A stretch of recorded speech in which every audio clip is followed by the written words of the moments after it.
If you would, open up to Mark chapter 10. We're going to look at verse 27 in just a minute.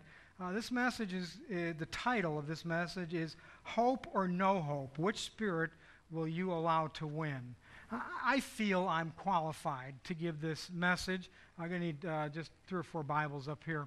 I feel I'm qualified to give this message because I, like all of us here, I want to let you know that I am no different. I may be the pastor of the church, and I may have a different responsibility, but I go down the same road. I swim in the same pond that all of us swim in. We are all little fish in a big pond. And we all, I don't have a special side road, service road or something that the Lord takes me down, and then, of course, the little people in the church, they go down this other one. We all march down this same one, like every single one of us.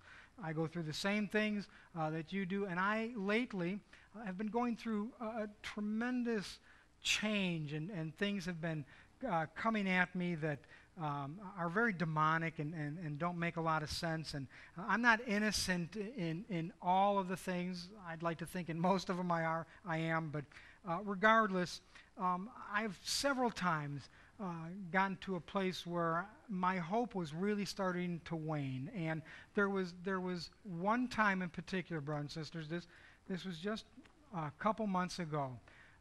Something had happened in my life. And it literally took my life out of me. And I was sitting in my office. The church doesn't know this, so this is all coming out right now. For 3 days, I couldn't work. I just sat there as my thoughts got the best of me, and I started to spiral. And I knew that if I didn't stop myself, I was going to continue to spiral and not know what was going to happen. Well, I found out that I couldn't stop. And it just got worse. And I stayed up most of the night, and I may have even slept that first night in my chair, or and then the whole day, now if somebody came in the office, I put on the dog, and but I couldn't do anything. I couldn't work. Couldn't do the phone, nothing. And then by the 3rd day, I knew I was in big trouble. And somebody came in the office and just told me something about what the Lord had done in their life. And it was, I don't even remember how long the conversation was, but it was a message of hope. This person had gone through a lot, and everything was just so dark around them. And the Lord came through, and they were just grinning from ear to ear. And I was, of course, happy. And I really was, but I was happy for that person. And the very second they walked out the door, I said, Lord, would you do that for me? That's all I could pray. I couldn't pray during these 3 days. I was just spiraling out of control. And I said, Lord, could you do that for me? And he just gave me this lateral move. He didn't relieve me of any of the pressure and the problem, and he just gave me this lateral move, not in disgust, but I can only describe how I saw what was going on. But he just kind of said, all right, and he took me from here, and he put me here, and then he said, now pray. And I was able to pray, but I just about lost my hope. And this has happened couple of times now and again. Maybe it's happened to you.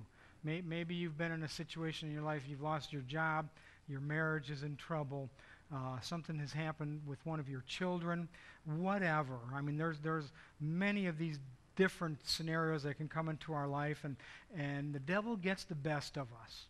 He shouldn't. This would have, should have, could have, but that's all stuff that a lot of times, we don't have control over. And he starts to win the battle, and we start to lose hope. I want to tell you tonight that there's hope in everything, no matter how bad, no matter how dark the situation is. Remember, darkness is the absence of light. Darkness does not exist in and of itself. Did you know that? Now, those that are familiar with physics and all that other stuff that I don't know a thing about, darkness is the absence of light. The only reason we see outside now this thing, we call, God gave us the word, okay? He gave us the word darkness, but he only gave it as a description for the lack of light, because that's what darkness is. Darkness is the lack of light, because darkness can never overcome light. Nothing can ever be so dark that you can't light a match and that darkness will run from. Because darkness is light, but it's the absence. It's light being in the minus, like cold and hot. Okay, cold doesn't really exist. I think it's 500 degrees below zero, and you finally get to a 0 point where there is no more heat. Okay, so it's just a term we use to describe something that is going on around us. But I want to tell you, this thing of hope, the reason that we don't have hope many times in our lives is only because we have a lack of hope. This no hope is because we have a lack of hope. There is always hope in the Lord. And I want to go through several scenarios in Scripture to show, and these are things that we can bring home into our own lives to associate them with issues and situations that are going on that will show us that God has everything under control if we'll just trust Him. And by the way, that doesn't mean that the situation that you're in is going to work out the way you want it to, because it might not. But what He'll do in that hope is He'll change us. He'll give us what we need to go through it. He'll bring us back to our right minds to be able to grab that situation and not let it get the best of us. Because these are demons working behind the scenes. Once the demons can get us on the ropes, they'll never give up. I mean, they'll never give up anyway. But once they know we're down and out, don't expect them to let the pressure up. They don't. Brothers and sisters, I want to tell you something. Yeah, the devil wants you dead. Duh. Okay? But let me tell you something.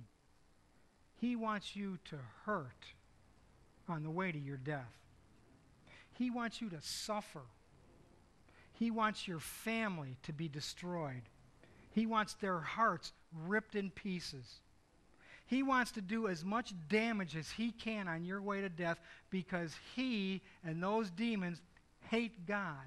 Now, why do they hate God so much? I mean, God's the essence of glory, of goodness. Because all the way back in the garden, when Adam and Eve sinned, the first thing that God did was offer grace to Adam and Eve. He offered them help. Their situation was hopeless. And many things were going to change because of that. But instead of cutting them off, He offered them hope. They, of course, took advantage of that, or they took that and they welcomed that hope. But God judged the serpent. There was no grace, there was no mercy, there was nothing coming to the serpent. He judged the serpent, He judged the demons, and that's it. They're judged. They know that one day soon they are going to be crispy critters, that they will spend an eternity separated from a holy, righteous God that created them, and they will be tormented forever and ever.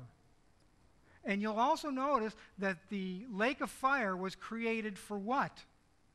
For the devil and his angels, not for man. Unfortunately, man's going to go there.